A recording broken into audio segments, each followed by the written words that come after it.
All I need is experience. I need journeys, stories. When you are on your own 6 months later in a pub, in a meetup, at an event with a CISO, with a head of, with an analyst, whatever, you can talk about things other than recruitment, other than cybersecurity, and you're engaging and you have a story from the past.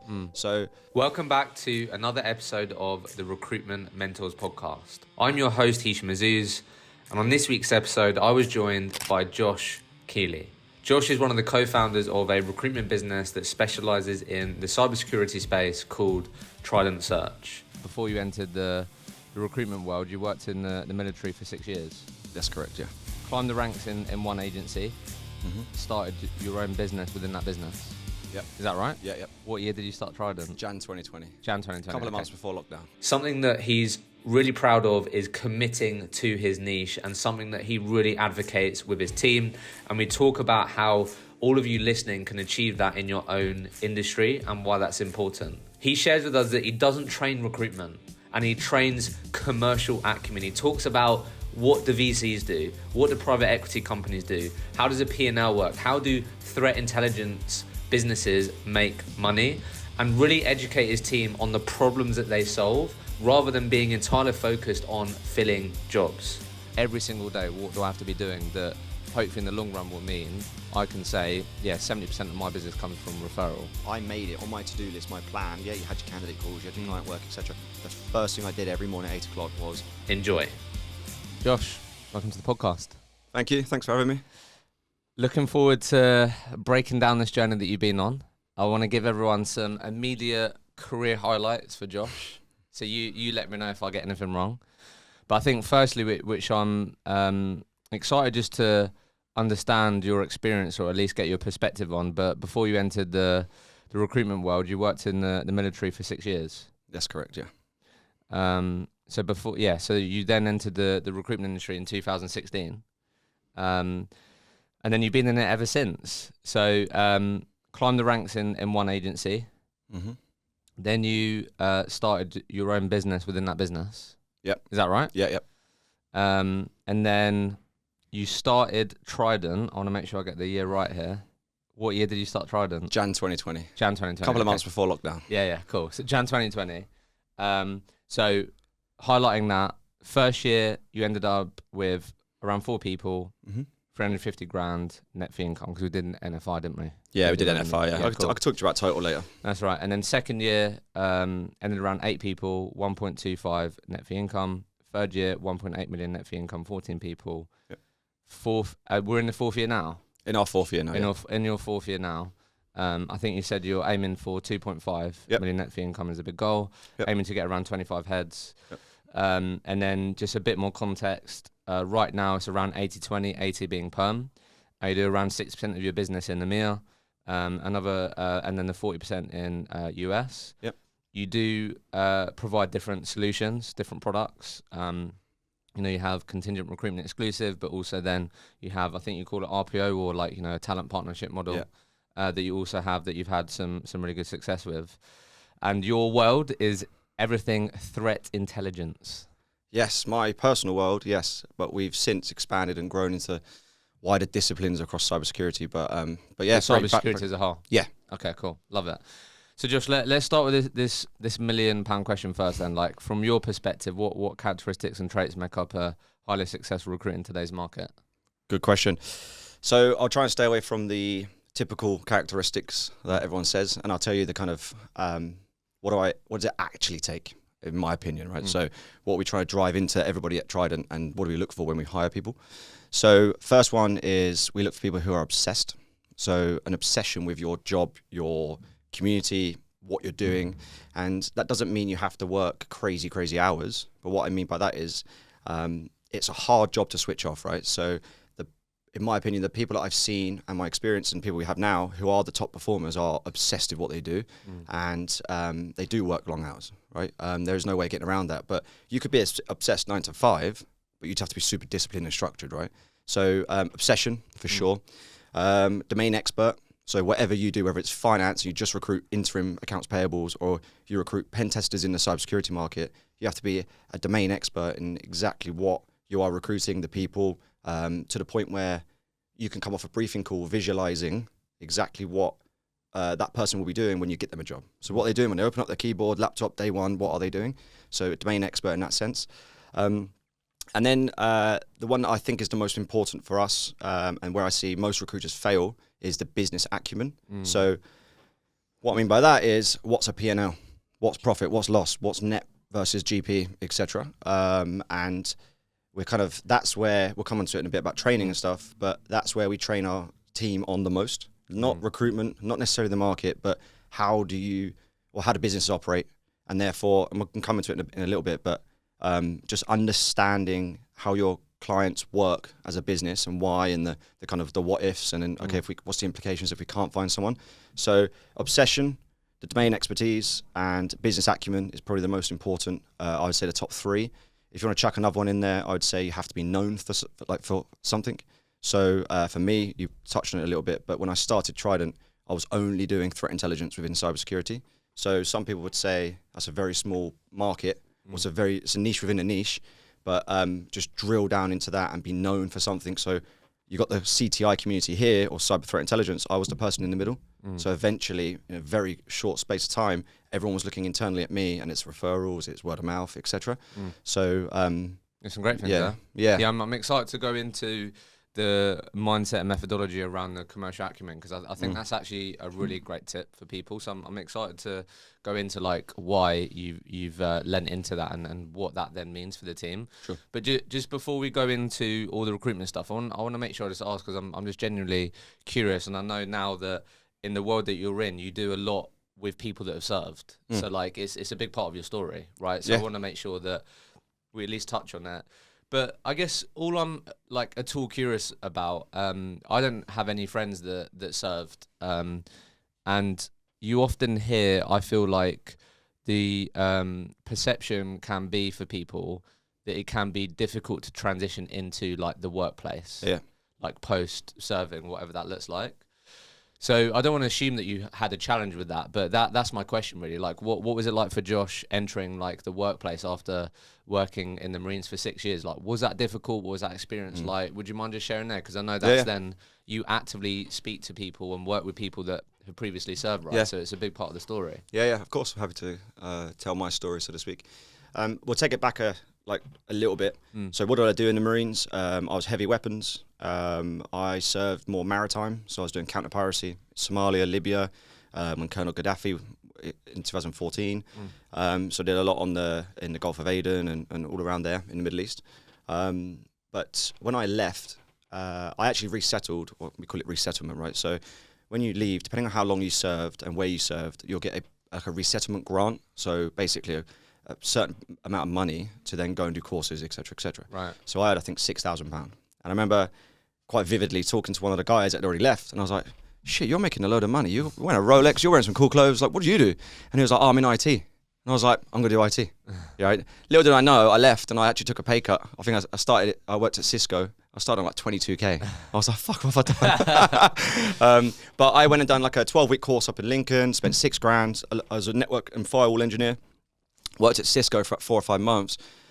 And I suppose the only difficulty I had when I kind of resettled, I was very lucky, was I didn't realize that most of your time as an IT engineer is you're on your own, you're traveling to customer sites around London, you're in a van, and you've got your tool bag. It's cool when you're on site and you're in the server rooms and you're switching out routers and firewalls and stuff. That's cool. But when you're on your own 6 hours a day and on the M25 listening to Radio 1, you want to blow your brains out. Because I come from an environment where there's 30 guys all around you all the time. You're on the shooting range, you're playing football, you're doing fit. To then just sat in a van by myself. So that was probably the difficulty I had. And what I didn't realize at the time was, firstly, your first job when you leave is not your last job. You're probably not going to do another 6 years in your next job that you go into. So that's a bit of a reality check. But you need to make sure you have 2 things around you, I think. A very good personal life in terms of support. I had a really good wife, and we now have a child, but good family, bit of a support network there. And also you've got friends that are not in the military. So you have your kind of civilian, normal life around you. That's not, you're always going, oh, I wish I was still with the boys. And it's like, well, actually, I've got a kind of group of friends here that I've stayed in touch with, etc. And then the other bit was the professional environment that you're in. So how do you get that soft landing? So when you do leave, it's a bit of a familiar environment. It's not so alien. You're not in a van all day. So that's where I think people struggle. So that's when I left very quickly, and it was a bit of a ego hit to say, shit, I failed this next job that I've gone into. I've trained for 12 weeks, and the employer that took me on took a bit of a chance, right? Because I'd had a Marine before, and they were like, oh, he only lasted like 5 months. Yeah. And I was like, no, it's not me. Like, I'm committed. I'm going to do this. I lasted 4 months. The journey, the transition, shall we say, is obviously different depending on who you are. But if you had those two things sorted out, your personal and professional life, good environment. I think so, yeah. And working out what you're going to do is less difficult, or it can be more ambiguous than it is the actual environment you're in. So we call it the 3 Ps when I talk to people that are transitioning into the real world. We look at, firstly, the people, who you're going to be working with, the environment, the culture. Then you look at the purpose. What's the purpose that you're going to have when you move into that role, company, etc. And then you pay. So people, purpose, and pay. Pay is always third, in my opinion. It always is in life. If you're in a good environment and you're good at your job, you're going to get paid pretty well. But your purpose and the people that you're surrounded by is probably the most important. Purpose is the probably number one thing you lose when you leave. It's very obvious and it's very black and white, the purpose you have in the military, right? Why most people join. But trying to find a purpose in a normal job, it's a little bit more difficult. No, I appreciate you sharing that. That's super interesting. And then just final note on it then, because I think this be useful context. Why is it very common for military folk to then end up in cybersecurity? A few things. One, the stat is, we did a survey last year. I think it was like 1,800 people. 51% of cybersecurity professionals are ex-military or law enforcement. It's crazy, right? Yeah. It makes my sales and BD a lot easier. But why, I suppose? The guardian mentality, want to protect something, want to help, especially the vulnerable. So you think a lot of cybersecurity people or threat actors and criminals are targeting like the NHS, right? So therefore, you're kind of drawn to that. And also, you have like the intelligence like section of the army, so the Inc. Corps. You have government agencies, 5, 6, GCHQ, that do this work already, but just in the public sector, so different domain. But you can get like people who have been a chef in the army, right? Who then, again, it's that back to that guardian mentality, want to help, want to serve, and they're just drawn towards cybersecurity. So it's getting better in the military as well, with courses that are being offered to you as you leave that are not just project management or going to driving or logistics or what people think military are good at. But actually, here's a cybersecurity course to help you transition and resettle. And it's a typical, like in any industry, once you get a few people in that space, everyone else is just kind of magnetized. You then have stories to point at, don't you? Yeah, correct. Okay, I love that. Awesome. I appreciate you sharing all of that. So something that maybe I want to start with then. So we want to focus on this Trident journey. I think something that you've said to me in preparation for this and like you're really passionate about is this domain expertise. And I think you hear that a lot, right? You have to be an expert, or I feel like in today's market, you're going to make it really hard for yourself if you're not known for something or you're not in a niche and don't commit to it. So I'd love to just hear your take on like what that actually looks like. Do you know what I mean? Like to be a domain expert as a recruiter, like what does that actually look like? Is it every single day I am reading the news about my industry? Is it every single day I am trying to learn just one more thing from the conversations that I have? Like what does that actually look like? Do you know what I mean? To become a domain expert, how do people become that? So one is you have to give a shit about what you do, right? So you have to, like I said, be known for something, which means if you want to kind of get into the practical, like the daily stuff, right? So yes, it's reading the news, of course it is. It's knowing that yesterday Cisco intended to buy Splunk for $28 billion, right? And it's all over LinkedIn, so you couldn't miss it anyway because it's such a big acquisition. But the news is really, really important. But then you want to go, right, what do people actually do in their jobs? Am I genuinely curious about what you do? So when I'm meeting people, talking to people, same as across my team, it's so you protect, I don't know, so I'll give you an example, right? I don't mind sharing this because most people know, but we built the security team at EasyJet. Okay. Right? So what does it actually mean? Well, I can tell you what it actually means.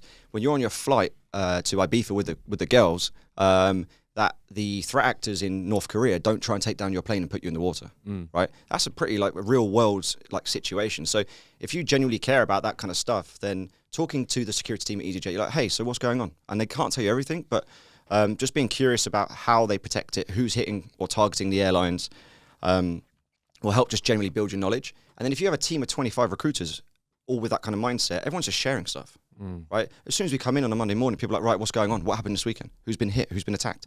What's happening in Vegas? Who's hit the MGM Grand? And then you look at like, okay, the MGM grant, let's use that as an example. I'm talking to people that I know are actually responding to the incident. They're in Vegas now, there's 12 of them. And they're like, the MGM's not the only casino that's been hit.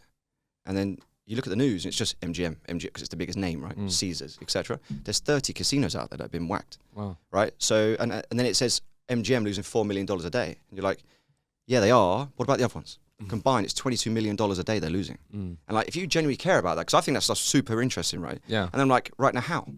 And then next, you go kind of layer deeper than that. I'm in WhatsApp groups where it's just full of CISOs, so C-suite of the kind of security world, who are just talking about that. And then next thing you know, I've got like a GitHub repository, which is like a think of like Notepad on your laptop. The threat actors actually sent a message to the public, so to speak, but you won't see it in the news on BBC. It's only on like GitHub repositories. And I'm in that group, and you read it, and you're like, shit, like the threat actors actually talk about how they did it. Wow. And they're like, we gave them a heads up, we told them X, they didn't respond, blah, blah, blah, blah, blah. We still have control of X, X, X. So if you're in those circles, and I don't go in there with the idea or mindset that, hey, I'm a headhunter, can I help you build your teams? It's just, I want to be in the middle of the community and understand what the fuck's going on. So I opened it this morning, and people are talking about like what's going on with some Microsoft technologies like Copilot and how AI is affecting it and how they've implemented it in their teams. And then I sort of talk to my team. I'm like, guys, did you know this? And everyone's like, shit, I didn't know that.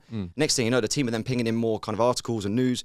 And then all day, all you do is hear them talking to candidates and clients about that. So it's just kind of like almost like infectious when you're in that environment. Yeah. So I don't know if it answers your question, but I think that there's, you know, like you said, like be commit. One, you have to care about what you do, and be genuinely interested in that. Like you said, like really commit to consuming content, like, you know, making sure that you're on a diet of content that is in your industry, right? So are you scrolling and consuming, you know, what just shit, or are you actually consuming stuff that could actually be really interesting and helpful in line with what you do? And then you just said, yeah, just like commit to being really curious. So how long does that take? You know, if I, do you know what I mean? Because I think sometimes people can think, oh, I'm never going to get there, or I'm never going to truly be a domain expert. So like when you hire people, clearly this is something that's really important to you. Like how do you frame that up? Are you saying like, look, like you'll be as competent as I am within 6 months if you have this approach? Like how long does that take? I don't know if there's a specific kind of period of time, because it's the more you put in, the more you get out, except like kind of cliche, right? But in our environment, it's faster than normal because, again, it's infectious, and you only have to be there and be a sponge, and it's kind of just even like subliminally, you're just hearing it in the back of like conversations over there. But if I had to put a number on it, it's 2-3 years. 2-3 years. Yeah, it's really good for people to hear. Yeah, because it like and then look at the kind of the drop off of recruiters after 9 months, 12 months into the job, and they're like, this isn't what I thought it was. I'm not making the commission I was going to make. And then you're like, you know, the old the guy in the mining cave, and he's like stops and he's like this close before the edge of that one. That's like genuinely, I see that all the time in this space, not just in cyber, but yeah, I would say 2-3 years. The first year is just you giving all in. It's just input, right? And you're going to get little out. Let's be very frank. You might make, on a 30K base, you might make 50K OTE, which is still good, right? Comparative to other industries. But to be a genuine domain expert and to put yourself in the middle of the communities, hosting the events, being on stage, talking to people, and have the knowledge to be able to hold a conversation, yeah, it's well over a year. Yeah, no, I appreciate you sharing that, because that's good for people to know. And then just final thing on that. Yeah. Are you saying that, because I like you tell me what you think, but my opinion is Josh isn't going to be, you're not going to be as competent as a CISO. No. And that isn't your aim here. Yeah. People don't pay you to be as competent as a CISO, right? However, like it is absolutely your job as a, you know, industry expert recruiter to really commit to understand and be in the middle of those people, where actually the best thing that you can do is understand what goes on in these people's worlds to the best of your ability, but also to be in the middle of like, hey, I spoke to 5 CISOs today. These are the things that they're sharing with me. Like, what do you think of that? Like, be that, be that exchange of information. But I think sometimes people, I don't know if you found this, but sometimes people think that in order for them to become a domain expert, they have to be as competent as the people that they're placing or working with. But that isn't what you're saying, right? You're just saying that you need to commit to being at the epicenter of like your world, and to be able to be in a room and listen and understand, but you're never going to be as competent as these people. Correct. Yeah, correct. If you could have 50% of the knowledge of the people that you're hiring or hiring for, job well done, right? But you add the business acumen, and we'll come on to the commercial side to that, plus our business model, right? We hire 30-year-olds who have had a life before, right? I don't care what that life looks like. All I need is experience. I need journeys, stories, and so then when you are on your own 6 months later in a pub, in a meetup, at an event with a CISO, with a head of, with an analyst, whatever, you can talk about things other than recruitment, other than cybersecurity, and you're engaging and you have a story from the past. So that really helps. But you don't need you have to accept you're never going to be at that level. If you want to be, then go into the industry. We've had 2 or 3 people leave our agency. We've given them certifications along the way, which we continue to do now, knowing that sometimes we do lose people to the industry because it's so interesting, and they're like, shit, I want to be in that all day, every day. But if you think you're going to be at that level of a CISO, then you need to have a reality Yeah, because I think sometimes people it's overwhelming. Get confused with that. Yeah.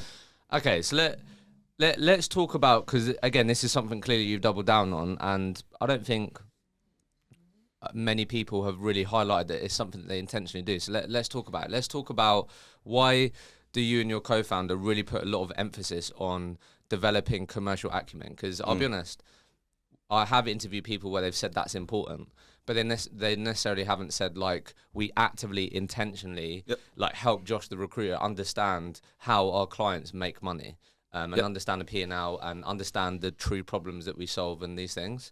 So when you say we train our people on commercial acumen, like, 1, what does that actually mean? And then 2, like, why do you do that? And what are the positive impacts, the net positives that you found that then means when, your team are recruiting? Yeah, cool. So 2 ways we do it in terms of training. So one is we actually or actively ask some of our clients to come into the office. So we build commercial teams for cybersecurity vendors, so software vendors, right? Thinking McAfee of the world. We will ask a VP of sales or a CRO, hey, can you come in?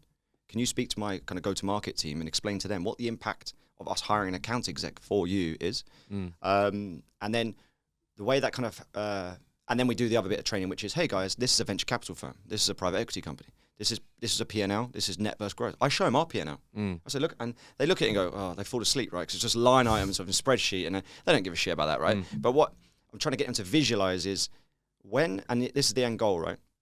When a company that we recruit for, let's say it could be an Israeli software vendor that want to break into the US, right?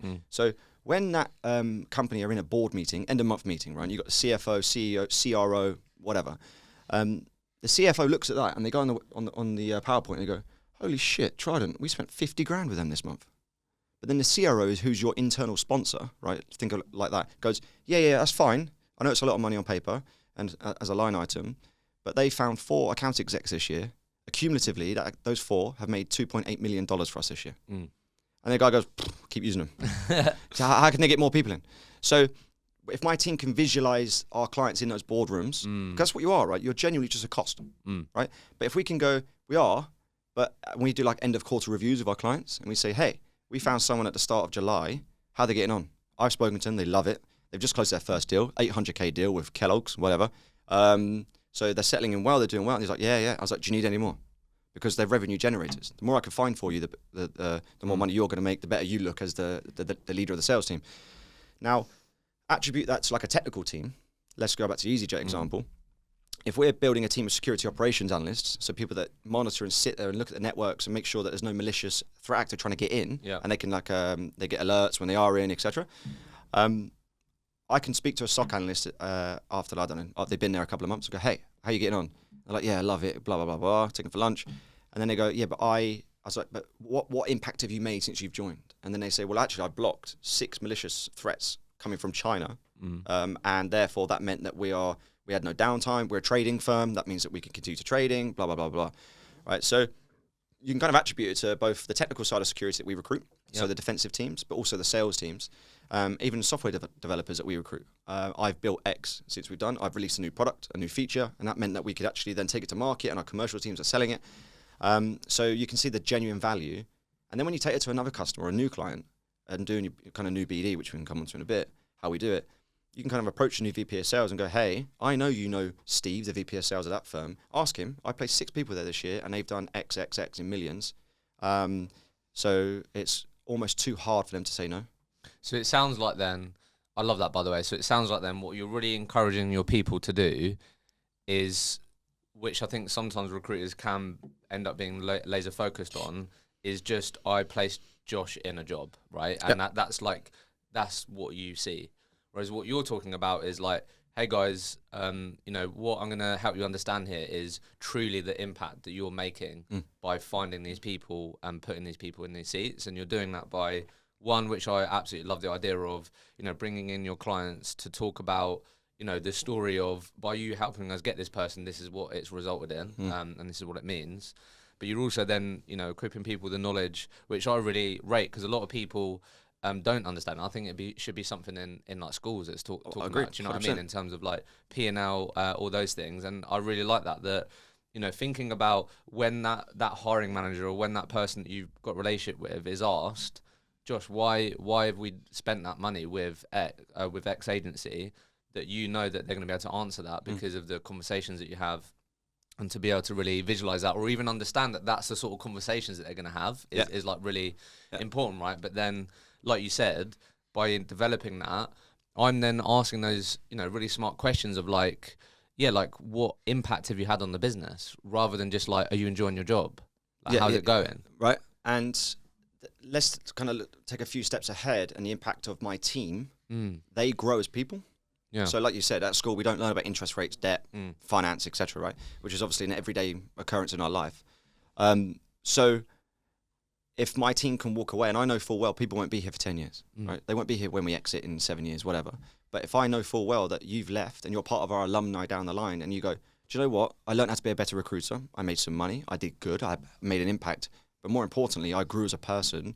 I've learned more about life and just general business. And it equips them. If they want to go set up a competitor, and great, do it, right? I won't be very happy, but that's life and that's part of the business. But if it means that they grow as humans, the other side, and it took me years to learn that or think like that. And I owe a lot to my old CEO.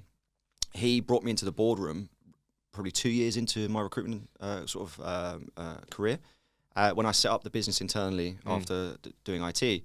And I have a lot to thank for him for that, because I was sitting there listening to conversations, always old white men just talking about business, P&L, costs, why, and just listen to the CFO talk, and his view on it, because he didn't really care about how many people we recruited. He cared about the bottom line, top line, in and out, right?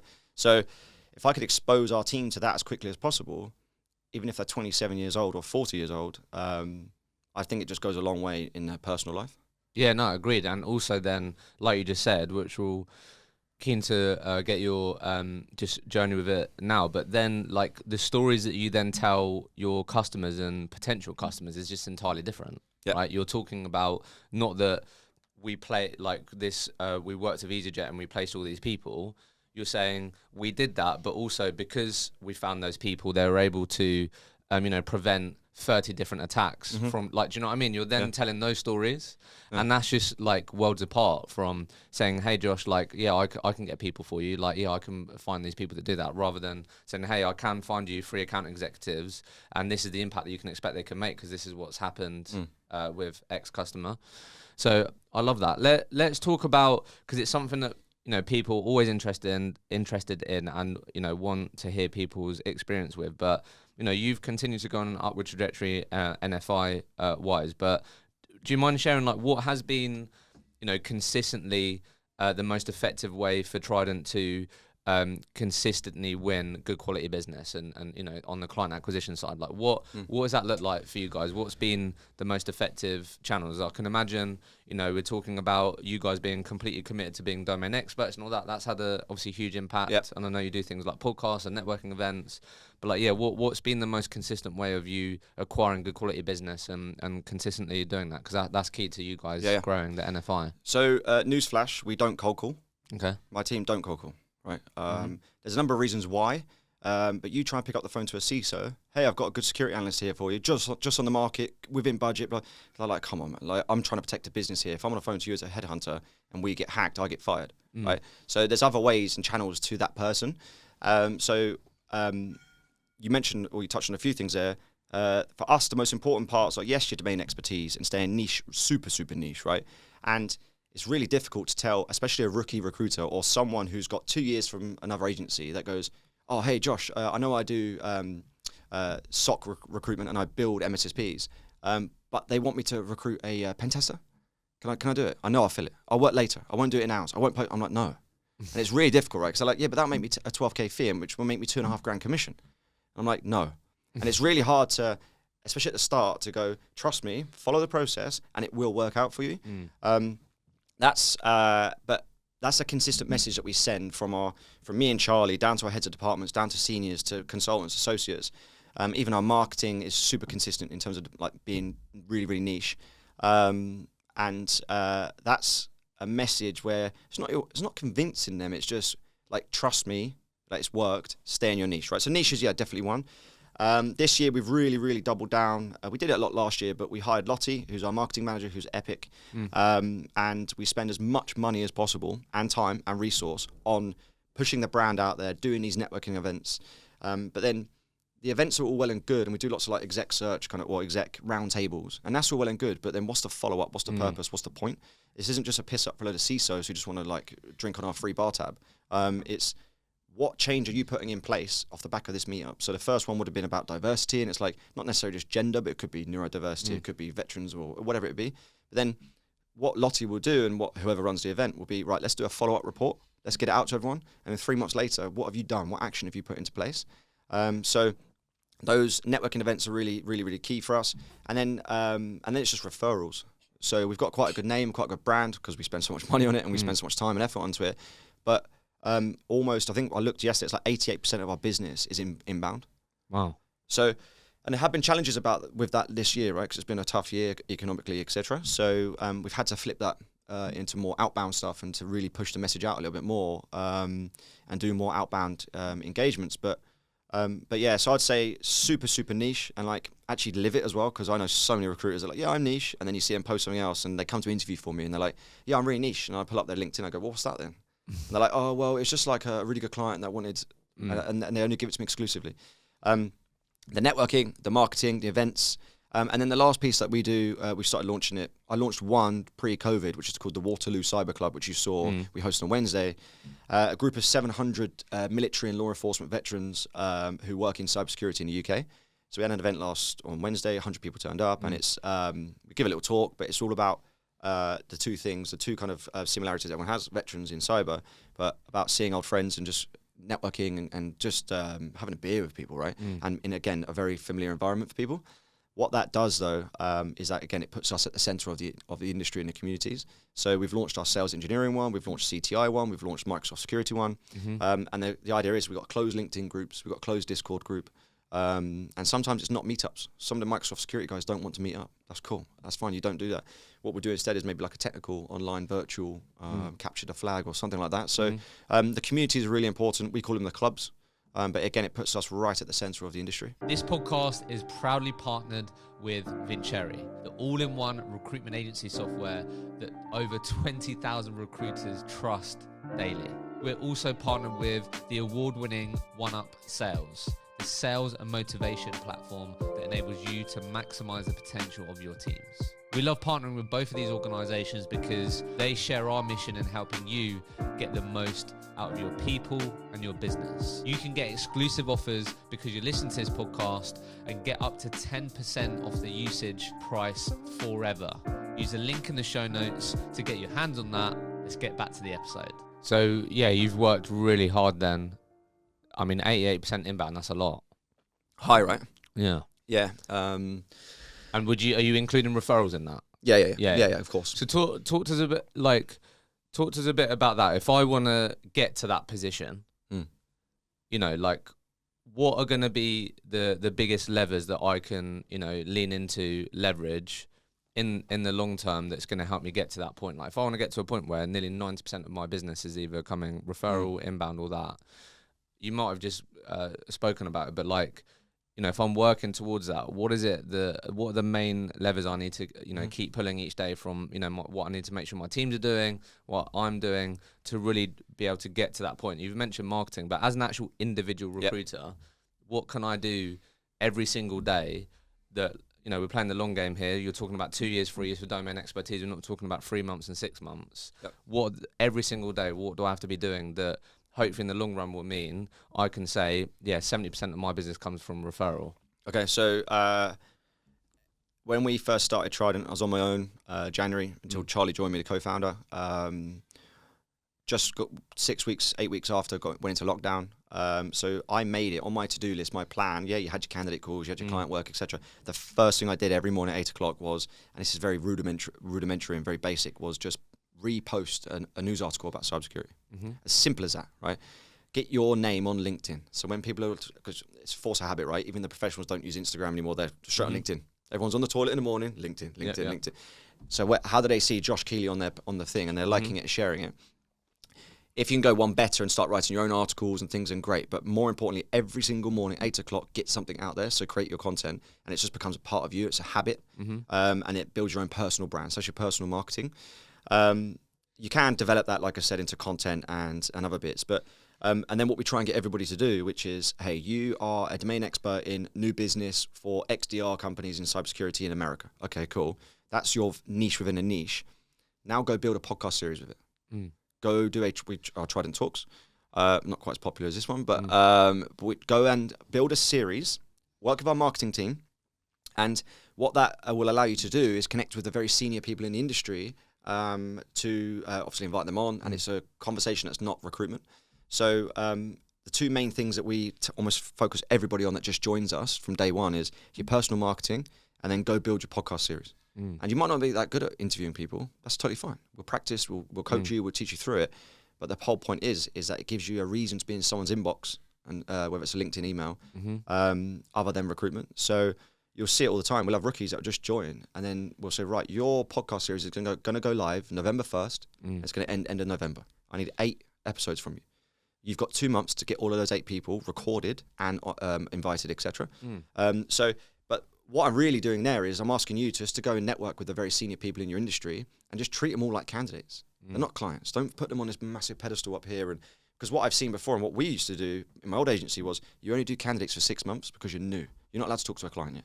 All that happens then is that the client's going up here, the top of the mountain. They're like, and then they've got to start talking to clients. Like, holy shit, like he's up there or she's up there. So treat everyone like a candidate, but use that podcast series, that Trident Talks, and not always that, but that's our kind of medium, if you like, to network with very senior people in your industry and just befriend them and just get to know them and be genuinely curious and interested. And then that's how we build referrals. So very senior candidates in the industry. And that's been easier to do this year than ever before because there are more senior people on the market because the economy is so fucked, especially in the US, right? Every day I'm talking to VPs of sales, and they are good people. They hit their number, and sometimes it's not necessarily their fault. They're not the B players, C players. They're still good A players, but might be like a company restructure or whatever you put it down to. But that this year is, I think, will rocket ship us next year because we've got all those conversations, right? And again, they're not always about recruitment. And is the key there just to make sure, do all those things, but then make sure that every VP of sales understands what Trident do and the problems that you solve and what it goes back to that boardroom conversation, right? Yeah. Of having business conversations. So when they say, "Oh, I worked at this company," I'm like, "Okay, cool. What do they do?" And they'll be like, "Oh, we were a attack surface monitoring company." I'm like, "Okay, cool. But who did you help? And then what was the impact to your customers?" And then you go deeper into the conversation about business, not, well, what was your number? What was your quota, etc. So then we're like, well, that's what we do at Trident, right? We go super deep into the business conversation.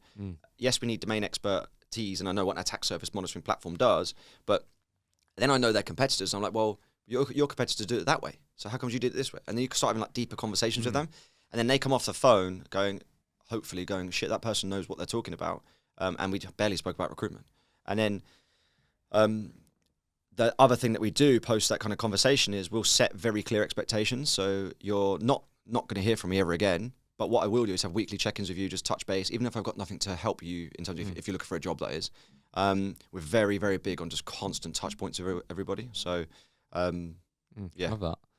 So let's go into, because I know you're on a real journey here to get to a point where, there's some sort of business event, right, for Trident? Yeah. So I think, from what I took from our prep call in this is what you see as a quite valuable part of that journey is this other product line, the RPO piece, right? Because, sure, that's more like guaranteed recurring revenue, and that hopefully will give you, even more chance of getting a better multiple or, more equitable value in your business or enterprise value. So talk to us a bit about that. When did you start that product? How long have you been providing that product? And then I'll hit you with some questions on what's been hard about it, the conversations that I've had with people that have experienced that. Like, how long have you been doing that product and service? About 2 years. 2 years. Yeah, not long. And then just to frame it out to people, typically what that looks like is, I know it may vary, but the crux of it, it's a company will agree with you for a minimum term that they're going to pay you X per month to provide X deliverables, X number of people. I don't know, the typical deliverables. And then I think you said it might vary, but that's the core of it. So you've got guaranteed revenue there. They got guaranteed resource. And then I think you mentioned that per placement, you might also charge something. That might not be for everyone, but you might charge, and I'm assuming that's going to be reduced. And then, it's a period of time, so it's like guaranteed. Just talk to us a bit about the crux of that product. Yeah. So you're spot on. So we will charge a typical customer that we'll target. I'll give you some very practical examples. A 50-person software company, cybersecurity software company, just had 15 million in Series A funding, and they're very founder-led everything. Founder-led sales, founder-led hiring, founder-led software building, everything, right? So then we'll come in either through the venture capital firm that's funded them. They want their ROI ASAP, right? They want a real big multiple return in 3-4 years, particularly if they're a private equity firm. But then they'll go, right, bring Trident in, and we'll liaise with the founder or directly or through the funder. And then we'll say, right, we'll be in-house talent team. We could also do all your HR and your people function for you as well. So I built HR ISs and things like that. We have a very clear, it's called like a people framework. Okay. So its acronym is SOURCE. We can go into detail later. I'll maybe put it in the link and I'll share it for free. I don't mind giving it to anyone. And what that does is it puts in step every single kind of like, I suppose like an ATS, HRIS, etc., like sort of thing in place for where you are as a business on your journey. So it's like a scorecard. Yeah, almost like a checklist, right? But things that a founder would not think about, right? So how do you build programs with universities? How do you build relationships with them to get more sort of graduate software engineers in later down the line? So there are things that are immediate, and then there are things that may be further down the line. So you need to get your LinkedIn page up and running, all that kind of stuff, right? So we'll put that people framework in place as part of the service. We'll charge them a set fee every month. And then we will charge them a reduced percentage of every placement that we make. Right. What we found the challenges of that were, especially the first one, we only did a set fee every month. So hey, you can pay us $20,000 a month. What we found, then it'll be like as many deliverable, like correct. As many people. Yeah. And we'll say, hey, we'll get you 2 people a month for that. What we found was our recruiters were less engaged and inclined to go and put 5 people in there because that wouldn't be their sole job, right? Because it's only $20,000 a month. I've got probably 5-6 other clients over here that want like a couple of people a month, etc. So what we found was without that percentage of every placement, the consultant after a couple of deals in that client or after a couple of placements, we're just losing interest because they're like, well, the next ones are just free. So I had a very honest conversation with that client, and that's when we introduced a small percentage, single-figure percentage of each deal, and it's just an incentivization. So now I could take that consultant and say, right, those clients over there are now with another consultant. You're now solely focused on this. But then the client will commit for 18 months. Right. And what that 18 months is all about is typically when you get Series A, and just sort of talking sort of theoretical, that $15 million is due for like the runway will be 18 months. And then kind of 12 months into that, they then spend the last 6 months raising Series B, depending on how the performance of the business is, etc. Not always the case because they might have some revenue from customers, but that's why we'll go, right, 18 months, we'll get you through your Series A, you'll get your first few customers, use cases, etc. But it's tough. It's tough to win because you have to convince that founder to spend a lot of money with you and not build an in-house talent team. Why wouldn't they do that? And it's typically because they don't have the expertise, or they then get the whole of Trident to lean on if the volume kicks up. But we're on one now in the US, in Tennessee, and we feel like such a part of the business. They've shipped us laptops. We've got all the T-shirts, the hats. We've got their bloody mouse mats, everything. We've been over there a number of times. We're in their XCOM, so their board meetings and things like that. And they treat us like an employee. So we're on their Teams chats, everything. So we're so immersed in their business. So it's not the RPO or MSP model that people know of, like resource solutions at Microsoft. We don't use outsourced agencies when we're on site. So it's really, I think it's most favorite part of recruitment, or the favorite kind of method or means, because my consultants, when they are internal, they learn so much more than just putting people bums on seats. They learn why they have to speak to all the stakeholders, and also then when they go back to kind of contingent recruitment, they can kind of empathize with the talent acquisition manager on site. I know why you're not giving me feedback. I can visualize the kind of up the chain communication and probably why you're not getting feedback on CVs and stuff. So it's a couple things, and then because I want to make sure we touch on then how you've really committed to building infrastructure this year. So just quickly on this then, because I think people find this interesting. So firstly, what have you found to end up being like the typical contract length for these things? What has ended up being? I know it varies, but like if you were to look at all the different ways that you've done that with different companies, is it 6 months? Is it 12 months? Is it 3 months? What's ended up being like typically where people have ended up committing for X period of time out of interest? Yeah, so the initial commitment was always 3 months. Okay. Yeah, with a month break clause, like a 4-week break clause. We've had some finish at 7 months last year, but that was because the firm were bought by a private equity firm, so completely out of our hands. We've got one now that's committed for 18 months. Okay. So the contract is 18 months. And if they pull out before that, then we charge the full 18 months. Okay. So but you normally start 3 months. Yeah, 3 months is the initial engagement. The first one we ever done was 2 weeks.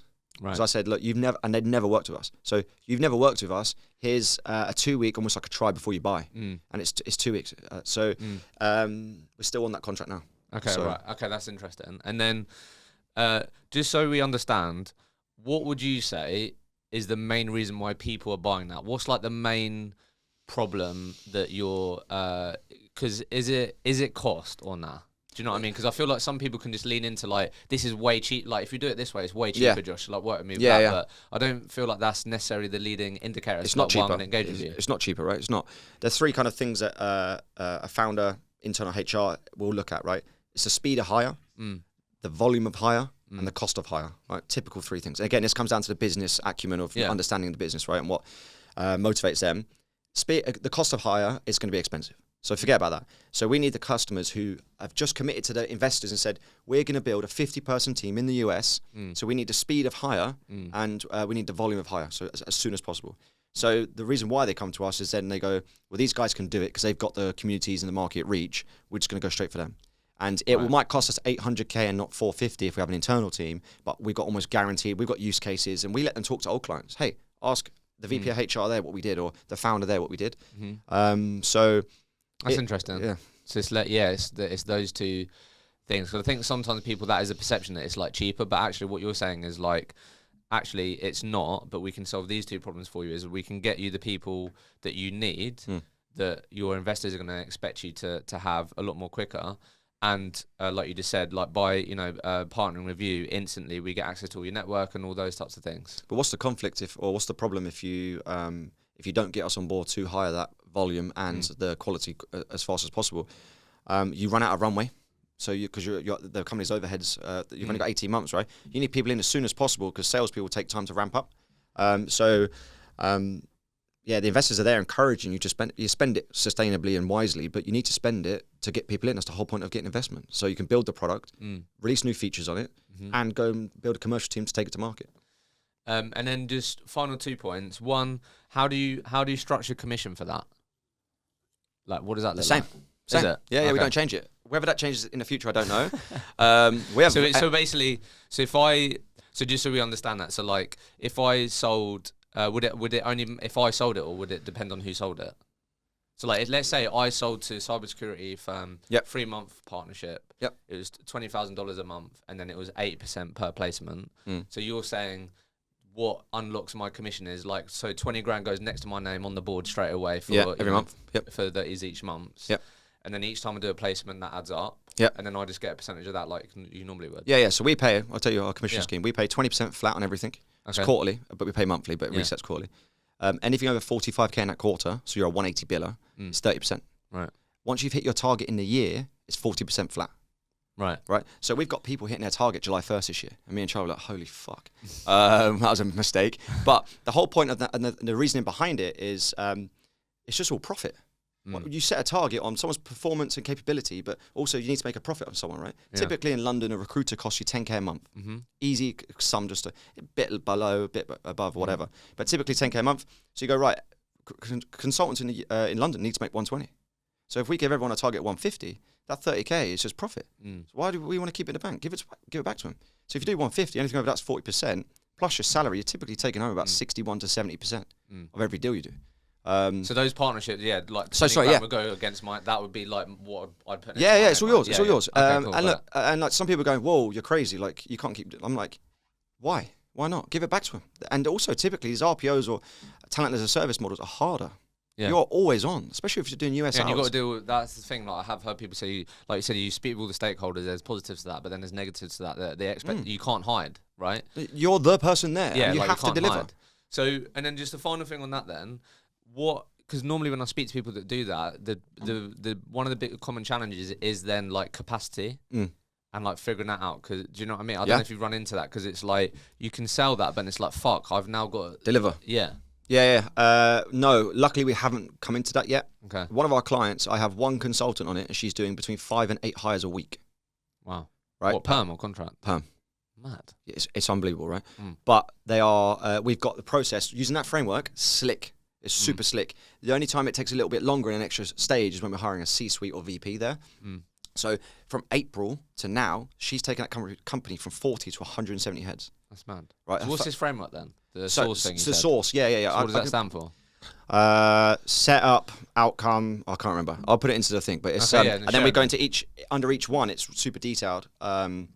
In like the kind of actionable points that you need to take under each acronym. So the whole point of that is we're going to implement Source, which is our framework to help you become effective employers and hirers of people. And the hardest thing there is, particularly if they're a little bit more mature, is no. We always do 4 interview stages, and you're like, yeah, but you do that.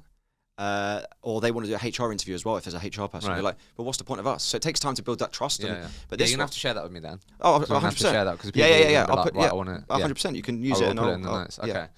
So as we come to the end here, talk to me about infrastructure, like the journey that you've been on, right? Because I think you shared with me, you've so your responsibility typically has been like finance, operations, talent, running like half of the team. Yeah. But I think you said, you're building everything for exit, or like so you're building the enterprise value of your business, right? Yeah. And I said, what does that mean? So I think you said this year, correct me if I'm wrong, you've hired a people manager, marketing, finance.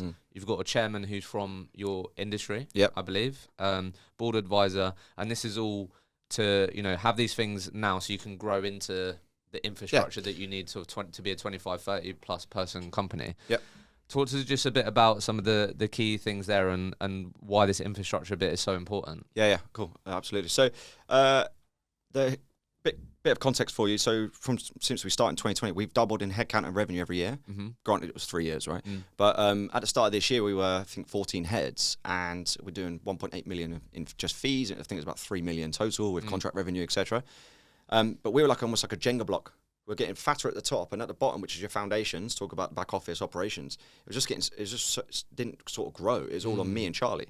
So we were like, well, we're going to fall over at some point, right? And we're going to keep growing. And then what happens is you're almost a conveyor belt of consultants. You lose them as fast as you can gain them, right? So this year was we'll grow in revenue, even though the economy's fucked, but we'll steadily grow in headcount. But more importantly, we'll get our finance manager, people manager, marketing manager. We'll promote people internally to heads of, and we coach and develop them, which we've got now, which means that me and Charlie can focus on other things like developing new offices and growing, etc. And we do a lot of BD, me and Charlie. But so that was super, super important, because I've seen it many times where companies just fall over because they haven't got that. It's still all founder-led, all back office, right? Or it's outsourced. And our finance was outsourced for 3 years, and I thought that was it was doing all right. You bring in someone in-house who then goes, wow, like where's the process? Where's the structure? Where's your end of months? And because you're so focused on just getting revenue in the door, right? So that's been like a godsend for us. And the idea was those 3 key hires, they're smarter than us, like way smart. At what they do, they're unbelievable. You go into a meeting room with our marketing manager, and it's like, don't say anything stupid. Don't say anything stupid. Because she's so smart, right? So that's what the plan has been this year. We've hired a chairman. I think, when's this going out? Be like towards the end of October, mid-October. Fine, so I can announce it because it comes out next week. So Mike Susong is his name, ex-Ranger, ex-CIA. Set up one of the first cybersecurity companies in 2007. Sold it to FireEye for just under $300 million. Like the OG of cyber, right? Absolute legend of a bloke, super humble, really under the radar. I don't know what he's seen in us, but he's joining us as a chairman, and he's helping us kind of really press into the US. So he's got all the contacts in the venture capital world. And we officially launched our US function 1st of September. We've got 2 more people joining us from competitors. And we're out there in a couple of weeks. But the point of bringing someone like that in is that's a lot of clout, right? To bring him in with his background, then hopefully clients will be like, well, they're obviously doing something right if he's put his brand and his name against us. So, yeah, that was why it's so important. Just on that, just quickly, like, there's got to be some sort of commercial interest, surely. Like, if you're giving equity to that person. Equity, okay, yeah, equity. And so then he sits on your boards then? 100%. And he has equity in the business. Yeah, and we give him partnership agreements of any kind of doors he opens for us. Okay, yeah, cool. No, he doesn't need money, right? But I think it's only fair, right? Get some skin in the game, and then he's fully committed to us. Yeah. I've seen it where board advisors join, but there's no commission, there's no equity, and it doesn't work. Because you don't take them seriously, and they don't take you seriously. So no one comes prepared to board meetings. Board meetings don't happen. So you have to put your ego aside, and also just suck it up that you're going to have to give equity away. But then the percentage that we keep will be worth way more down the line because the business will grow and accelerate quicker. And just to touch on that, we put and same thing this year with foundations. We released an EMI scheme for the team, right? So at the moment it's 10%. There are triggers that you get for a consultant to hit their 1% quota, right? I want everybody to have 1% of the business, all the founding members. I know we're short on time, but I remember a story. I went for lunch or dinner with a client in Dallas. They just sold to a private equity firm. It's one of the ones we've done the talent as a service for. I think it's off like just under 300 million. And I said, how did it make you feel? And he was like, it's just like, yeah. And he's ex-US Marine, right? So he's like, I don't really care about the money, even though he rocked up in like an all blacked out Aston Martin. But he said the best feeling was 13 of their founding members instantly overnight millionaires. And he was like, they didn't come from money. And he's like, then we all went for a big dinner to celebrate. And it was like, oh, who's buying a swimming pool? Who's taking the kids away for like a once in a lifetime round the world trip? And he was like, that for him was like the best feeling in the world. So how do I get that? How do we replicate that? Because that's what I want for my team. As well as being better business people, better humans when they come through the kind of Trident machine. It's if you're with us from the start and you kind of finish with us, then you should be getting a chunk of change for that journey because it's fucking hard, right? Especially this year. Love it. People manager, marketing, finance, chairman from industry. I love that approach. And then also setting up those types of things to, was it the long-term and LTIPs, long-term incentive plans, those types of things, right, to think about. And this is, you guys growing up as a business, we're growing, we're scaling, and it's having these things. I really like the analogy of that, visualizing a Jenga. And like building, you could have just gone over. Every time you add on to the top, which is a new consultant, a brick's getting taken out at the bottom. Unless you've got a really strong foundation there, which is your people, marketing, finance. Love that. Josh, been a pleasure, mate. Love your energy. Thanks for having me on. Really excited to see where Trident is over the next couple of years. Thanks for coming on the pod, mate. Appreciate it. Thanks, mate.